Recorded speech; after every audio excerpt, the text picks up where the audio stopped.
आज की इस प्रेस कॉन्फ्रेंस में इस जिले का नेतृत्व कर रहे हैं ऐसे हमारे जिले के वरिष्ठ और सम्माननीय अध्यक्ष वीरेंद्र जी भाई साहब, नए दायित्वों के साथ उपस्थित हमारे दोनों ही हमारे भाई यहाँ उपस्थित हैं, सम्माननीय पत्रकार बंधुओं। जिस तरीके से आप सब जानते हैं कि देश के यशस्वी प्रधानमंत्री आदरणीय नरेंद्र मोदी जी का जो विजन रहा है, महिला सशक्तिकरण की बात केवल वो करते नहीं, उन्होंने योजनाओं के माध्यम से और हर रूप में महिलाओं को सशक्त करने का और महिलाओं को आगे बढ़ाने का काम किया है। और यदि अगर मैं ये कहूं कि हर असंभव कार्यों को पूरा किसी ने किया है तो इस देश के प्रधानमंत्री नरेंद्र मोदी जी ने किया है। उनके हम पिछले कार्यकाल को देखें, चाहे वो ट्रिपल तलाक हो, चाहे वो राम मंदिर की बात हो, नोटबंदी के लिए उनको आरोप प्रत्यारोप किया गया, लेकिन बाद में उसकी क्या आवश्यकता थी, जब देश ने जाना तो उनकी वाहवाही हुई, उनकी सराहना देश ने किया। ऐसे अनेकानेक जो निर्णय देश हित में उन्होंने लिया है, उसी में एक बड़ा निर्णय वो आगामी जो विशेष सत्र बुलाया गया है पार्लियामेंट का 16 और 17 को, महिला शक्ति वंदन अधिनियम, जिसकी बात पिछले कई वर्षों से हम कर रहे हैं। कई प्रधानमंत्रियों के रहते सरकारें अलग अलग विचारधारा की भी रही, विषय आया लेकिन उस पर कुछ सार्थक पहल और निर्णयात्मक भूमिका नहीं हो पाई, निर्णय नहीं हो पाया। चाहे वो देवगौड़ा जी के समय की बात करें हम, चाहे मनमोहन जी की बात करें, चाहे हमारे सम्माननीय अटल जी की सरकार की बात करें। लेकिन जिस तरीके से पिछले 8 से 10 दिन पहले केंद्रीय कार्य समिति की बैठक हुई और उसमें जो निर्णय लिया गया कि महिला शक्ति वंदन अधिनियम लाकर जो बात पिछले कई दिनों से चल रही है उसको पास किया जाए। मध्य प्रदेश के साथ साथ कई अन्य प्रदेशों में 33% आरक्षण तो हम दिए हैं, लेकिन विधानसभा और लोकसभा में इसकी स्वीकृति नहीं हो पाई थी। आने वाले विशेष सत्र में 16 से 18 तक जो चलने वाला है, उसमें निश्चित तौर पर यह विधेयक पारित होगा। और जो बात इस देश के प्रधानमंत्री कहते हैं कि 33% आधी आबादी को हम सम्मान देंगे, उनका जो विजन है, जो उनका संकल्प है, जो बात उन्होंने रखा है, 2011 की जनगणना के आधार पर ही परिसीमन होगा। परिसीमन के आधार पर ही 33% आरक्षण की हम बात करते हैं, सीटों का आवंटन होगा। मुझे लगता है देश की आधी आबादी महिला है। ये निर्णय पहले ही हो जाना था, लेकिन कहते हैं ना कि समय से पहले कुछ नहीं होता। जब जो चीज निश्चित होती है, उसकी तिथि निश्चित होती है, तभी सब कुछ होना है। आज महिलाएं, यदि हम महिलाओं की बात करें, महिलाएं किसी से किसी क्षेत्र में पीछे नहीं है। यदि अगर हम ये कहें कि क्रोशिया के ताने बाने से, स्वेटर बुनने से लेकर हवाई जहाज चलाना हो, चाहे पानी में गोता लगाना हो, हमारे परिवार की, हमारे समाज की बेटियां, हमारे समाज की महिलाएं किसी से कम नहीं है, चाहे वो प्रशासनिक क्षेत्र में हो, चाहे वो राजनीतिक क्षेत्र में हो।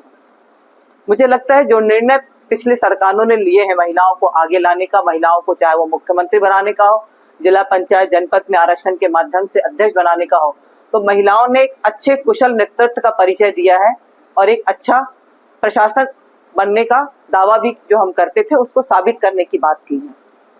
और मेरा अपना मानना है कि महिला जो हम कहते हैं, जो 3 शब्द से बना है, महिला, महिला, वो शब्द ही चरितार्थ करता है उसके व्यक्तित्व को, उसके कर्तव्य को। म से महान, ह से हिम्मत वाली और ल से लालन पालन करने वाली। महिला के 3 शब्द में ही उसका सब कुछ पूरा जीवन समाहित होता है। महान इसीलिए कि महिला की हम बात करें तो दोहरी भूमिका केवल महिलाएं निभा सकती है, परिवार को भी उतने ही अच्छे तरीके से निभाती है और संभालती है। और यदि अगर 4 दीवारी के बाहर कदम रखती हैं तो वो उसको भी, चाहे वो अधिकारी हो, चाहे वो राजनीतिक क्षेत्र में काम करना, चाहे तो सामाजिक क्षेत्र में काम करती है, तो वो दोहरी भूमिका वो निभाती है। इसीलिए हम उनको महान कह सकते हैं। हिम्मत वाली, परिवार में जब विशेष विषम परिस्थिति आती है तो मुझे लगता है पुरुष एक घड़ी थोड़ा सा असमंजस हो जाएगा, क्योंकि उस पर बड़ी जवाबदारी है, लेकिन महिलाएं हिम्मत करके उससे निपटने का काम करती है, इसीलिए हम उनको हिम्मत वाली कहते हैं। लालन पालन करने वाली, अपने बच्चों को बड़ा करके इस जवाबदारी से निवृत्त होकर उसको इस देश का सामना और एक अच्छा नागरिक बनाने का काम करती है, तो महिला करती है। इसलिए सर्व गुणों से संबंधित हमारी महिलाएं होती है। हम ये कह सकते हैं कि महिलाओं को आरक्षण की आवश्यकता क्यों पड़ी है और महिलाओं को आरक्षण क्यों में होना चाहिए। जिस तरीके से इस देश के प्रधानमंत्री नरेंद्र मोदी जी बने, महिला सशक्तिकरण की बात वो करते आए और उसको जमीन पर उतारने का काम इस देश के यशस्वी प्रधानमंत्री ने किया। अनेकानेक योजनाओं को लाकर, चाहे वो लाडली बहना हो, चाहे लाडली लक्ष्मी हो, चाहे लखपति दीदी हो, ऐसे अनेक योजनाएं केंद्र की हो, चाहे प्रदेश की योजनाएं हो, महिलाओं को सशक्त करने का, महिलाओं को शक्तिशाली बनाने का काम हमारी दोनों ही सरकारों ने किया है। और उसका परिणाम है कि आज पंच से लेके, सरपंच से लेके, जनपद से लेके जिला पंचायत में और विधानसभा और लोकसभा तक हमारी बहनें जा रही हैं और एक अच्छा कुशल नेतृत्व कर रही है। मैं आप सबसे भी आपके माध्यम से कहना चाहती हूँ कि इस बिल का हम सबको समर्थन करना चाहिए। और कोई नई बात नहीं, हर सरकारों ने इसको किया है, हर सरकारों ने लाने का प्रयास किया है। वो जमाना भी था, विपक्ष की विचारधारा की सरकारें थी कि इस बिल की पर्चों को फाड़ के फेंक दिया जाता था और स्पीकर के और महिला सांसदों के ऊपर फेंका जाता था। लेकिन आज समय बदल चुका है, नरेंद्र मोदी जी की सरकार है और मोदी जी की सरकार ने हर असंभव काम को संभव करके दिखाया है। उसी के तरताम में ये बिल भी मुझे लगता है कि बड़े सर्वसम्मति से, क्योंकि इसकी 2 दिन की चर्चा के बाद यह बिल पारित सदन में हो जाएगा और ये बिल पास हो जाएगा। कई विडंबनाएं, कई वो है कि कैसे होगा, कितना होगा, क्या होगा, तो हमारे अपने अपने जिले की जो रचना है उसके आधार पर, जैसे हम सबको याद है कि पहले हमारी विधानसभाएं कभी कहीं 8 होती थी, फिर 6 होगी, घट गई, परिसीमन होगा, कहीं 1 विधानसभा बढ़ेगी, कहीं 2 विधानसभा बढ़ेगी, 6 विधानसभा है, 7 से 8 हो सकती है। तो मुझे लगता है हर जिलों में कम से कम मिलेगा, ऐसी संभावना है। और बहुत सारी स्थितियां जो है वो आने वाले 16, 17, 18 तारीख को खुल के हम सबके सामने आ जाएगी और स्पष्टता के साथ आ जाएगी। आप लोग के कुछ प्रश्न हो तो।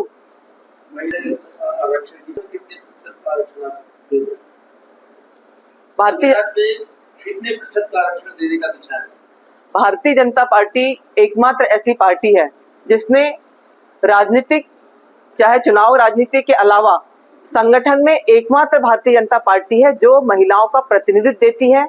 आप कांग्रेस में या अन्य विचारधारा के देख लीजिए, जिले के संगठन का पद हो चाहे प्रदेश का हो, महिलाओं का प्रतिशत बहुत कम होता है। लेकिन भारतीय जनता पार्टी एकमात्र ऐसी पार्टी है जिसमें बहुत सी, क्योंकि अन्य दल के लोग कहते हैं कि जिले का प्रतिनिधित्व, जिले की बागडोर महिलाएं नहीं संभाल सकती, जिला अध्यक्ष को बहुत दौड़ धूप करना पड़ता है। हमारे ही मध्य प्रदेश में ऐसी बहुत से जिले हैं जहां पर महिलाओं ने प्रतिनिधित्व किया है और महिला ने संगठन को बखूबी निभाया है और बहुत अच्छे से उस कार्य को किया है।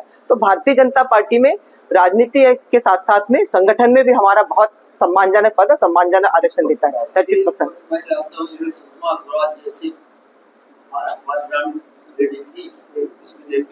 जी, लेकिन उन लोगों को अवसर नहीं मिला राष्ट्रीय अध्यक्ष बनने। अगर बीजेपी संगठन में महिलाओं का प्रतिनिधित्व करती तो राष्ट्रीय अध्यक्ष बनाती।